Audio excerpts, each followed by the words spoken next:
under the guidance of Mufti Muhammad Zubair Usmani, Sharia scholar and Islamic finance expert. Faith and Finance by Alhambra, a Sharia knowledge series.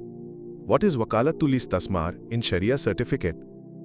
ہمارے فتوے کے اوپر جو کہ شریعہ ہمارا ایک سرٹیفکیٹ ہے، اس پہ اکثر لوگوں نے سوال کیا کہ یہ وکالت بالاستثمار کے کیا مطلب ہے، جی یہ کس پرنسپل کے، کیونکہ جب مداربت ہو رہی ہوتی ہے تو انہوں نے کہا کہ اگر مداربت کی تحت پہ ہے تو وہ جو ایک تو رب المال ہے، دوسرا مدارب ہے، اور مدارب ہمارا فنڈ مینیجر ہے، تو یہ وکالت بالاستثمار کیا چیز ہے؟ ذرا اس پہ دیکھیں ہمارے ہاں جو فنڈز چلتے ہیں یا تو پارٹنرشپ پر چلتے ہیں یا یہ وکالت کے اوپر چلتے ہیں. ہمارے ہاں پاکستان کے اندر جو زیادہ تر پریکٹس ہے وہ وکالت الاستثمار کے اوپر ہے. وکالت الاستثمار کے معنی، استثمار کے معنی ہوتے ہیں انویسٹمنٹ، یعنی وکالت الاستثمار کے معنی ہوتے ہیں کہ ایجنٹ فار انویسٹمنٹ. رائٹ، کہ ہم جب کسی کمپنی کے، مثال کے طور پہ الحمرہ اسلامک فنڈ کے اندر جب ہم پیسہ اپنا لگاتے ہیں اور ہم ان کو پیسے دیتے ہیں تو الحمرہ اسلامک فنڈ وہ وکیل بالاستثمار ہے، یعنی وہ ایجنٹ ہے فار انویسٹمنٹ.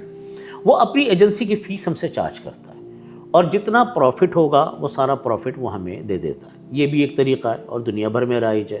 یہ بھی شریعہ کے حوالے سے بالکل ٹھیک ہوتا ہے کہ ہم نے ایک وکیل ہائر کر لیا. یہ پارٹنرشپ نہیں ہے، رائٹ، بلکہ اس وکیل کو تو ہر صورت میں اپنا منافع ملے گا، اپنی فیس ملے گی، بالکل ٹھیک ہے. اور منافع جو ہے وہ سارا کا سارا تقسیم ہوگا وہ جتنے چاہے وہ بھی نفع کی صورت میں ہو، نقصان کی صورت میں نقصان کی صورت میں، نفع کی صورت میں یونٹ ہولڈروں کو وہ جاتا ہے. ٹھیک یہ ہوتا ہے وکالت الاستثمار کے ایجنٹ فار انویسٹمنٹ.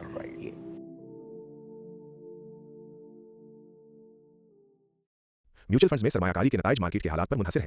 یہ ضروری نہیں کہ مستقبل کے نتائج گزشتہ کارکردگی کے مطابق ہوں. سرمایہ کاری کی پالیسیوں اور اسے کو بخوبی سمجھنے کے لیے آفرنگ دستاویزات کا مطالعہ کیجیے.